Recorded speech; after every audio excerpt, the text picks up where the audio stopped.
आज घरी गणपती बाप्पांचं आगमन होणार होतं, म्हणून आदल्या दिवशीच रात्री आम्ही गणपती बाप्पांसाठी छान अशी आरस तयार करून ठेवलेली होती.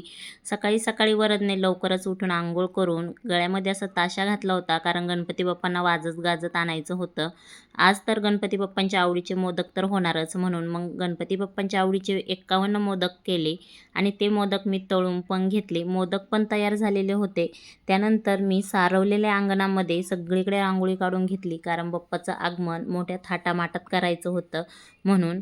मग इथं सगळीकडे रांगोळी काढून झाल्याच्या नंतर बाप्पाला पण घेऊन आले आणि इथं ब्राह्मण काका पण आलेले होते आणि ब्राह्मण काकांनी मग पूजा करायला सुरुवात केली आणि आम्ही दोघं बसलेलो होतो पूजेला. तर मग सगळी पूजा झाल्याच्या नंतर बाप्पाला असं इथं त्यांच्या आरस तयार केली होती तिथं बसवलं आणि बाप्पा विराजमान झाले. त्यानंतर हरतालिकेचा उपवास गणपती बाप्पाचा हा मोदक खाऊनच सोडवला. नंतर आम्ही सगळ्यांनी जेवण केलं. Bye bye.